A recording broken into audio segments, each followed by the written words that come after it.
The prime aim of this sort of war is to bring about the destruction of the enemy almost without him noticing it.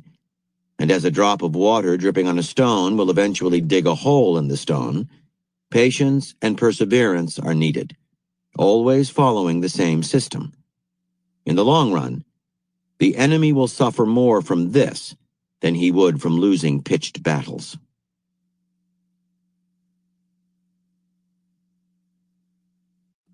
Chapter 27.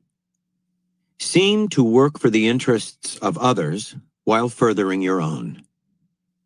The alliance strategy. The best way to advance your cause with the minimum of effort and bloodshed is to create a constantly shifting network of alliances, getting others to compensate for your deficiencies, do your dirty work, fight your wars, spend energy pulling you forward. The art is in choosing those allies who fit the needs of the moment and fill the gaps in your power. Give them gifts, offer them friendship, help them in time of need, all to blind them to reality and put them under subtle obligation to you. At the same time, work to sow dissension in the alliance of others, weakening your enemies by isolating them. While forming convenient coalitions, keep yourself free of negative entanglements. The perfect ally. In 1467, Charles, the 34-year-old Count of Charolais, received the news he had secretly longed for. His father, the Duke of Burgundy, known as Philip the Good, had died, making Charles the new Duke. Father and son had clashed over the years. Philip was patient and practical, and during his reign had slowly managed to expand Burgundy's already impressive holdings. Charles was more ambitious and more warlike. The empire he inherited was immense, including Flanders, Holland, Zeeland, and Luxembourg to the north of present-day France, and the important Duchy of Burgundy itself in northeastern France. Now, as Duke, Charles had the power and resources at his command to realize his dreams of conquest into Germany and beyond. Two obstacles stood in his path. The first was the independent Swiss cantons to Burgundy's east. Charles would have to incorporate this territory by force before moving into southern Germany. The Swiss were fierce warriors who would not take kindly to any invasion. But in the end, they could hardly match the size and power of the Duke's army.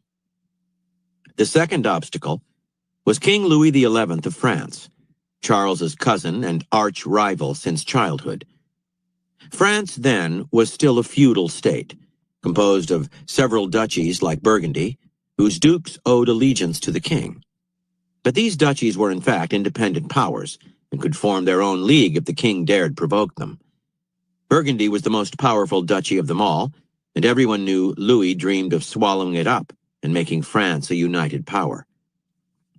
Charles, however, felt confident that he could best his older cousin in both diplomacy and warfare.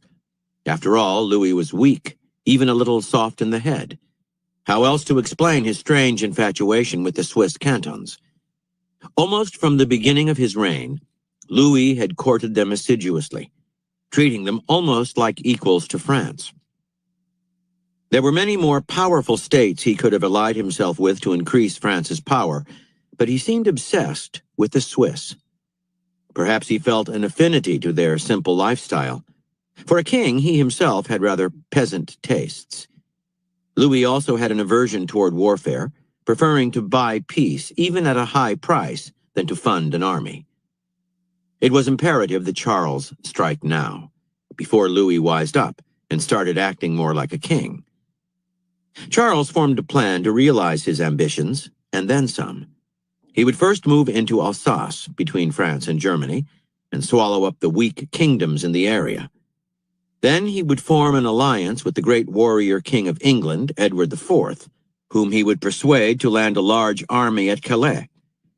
His own army would link up with the English at Rheims, in central France, where Edward would be crowned the country's new king. The Duke and Edward would easily dispose of Louis's weak army. The Duke could then march east across the Swiss cantons, while Edward would march south. Together, they would form the dominant power in Europe. By 1474, everything was in place. Edward had signed on to the plan. The Duke began by marching on the Upper Rhine. But just as he began his maneuvers, he learned that a large Swiss army had invaded his home territory of Burgundy.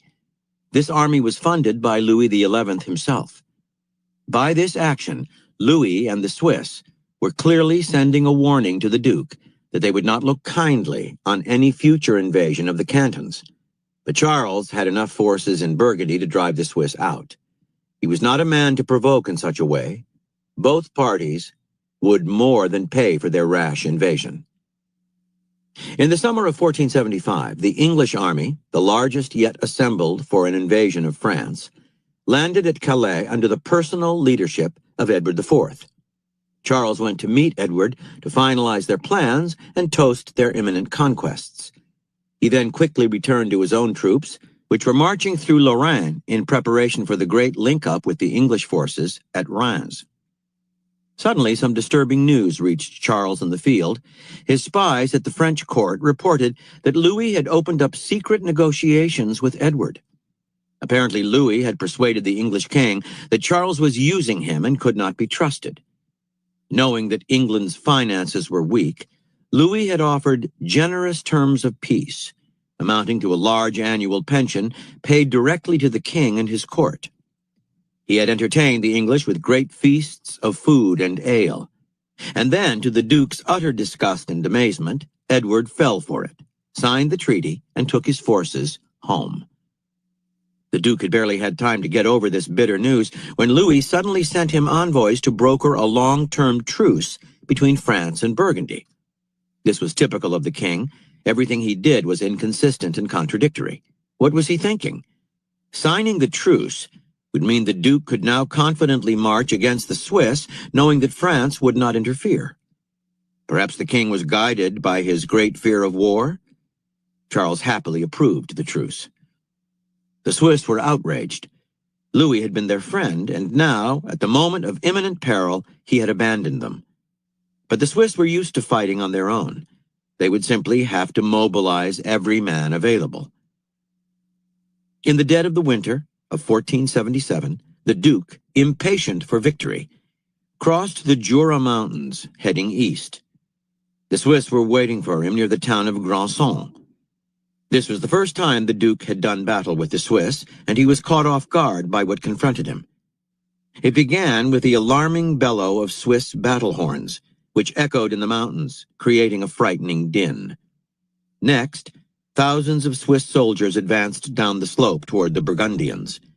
They marched with perfect precision, packed tight in phalanxes from which their enormous pikes stuck out like the spines of a giant hedgehog in motion. Their flanks and rear were protected by halberdiers swinging spiked battle axes. It was a terrifying sight. The Duke ordered attack after attack with his cavalry to break up the phalanxes, only to watch them being slaughtered. His artillery was hard to maneuver in the mountainous terrain. The Swiss fought with incredible fierceness, and their phalanxes were impenetrable. A reserve Swiss force, hidden in the woods on the Burgundian right, suddenly emerged and attacked. The Duke's army fell into a headlong retreat. The battle ended in a slaughter, from which the Duke, however, escaped. A few months later, it was the turn of the Swiss to go on the offensive by marching into Lorraine. In January 1478, the Duke counterattacked with his now enfeebled forces. Again, the Burgundians were routed, and this time the Duke did not escape. His body was finally identified on the field of battle, his head cloven in two by a Swiss halberd, his body pierced by pikes. In the months after Charles's death, Louis XI swallowed up Burgundy, eliminating the last great feudal threat to a unified France. The Duke had unknowingly fallen prey to Louis's elaborate plan to destroy him without wasting a single French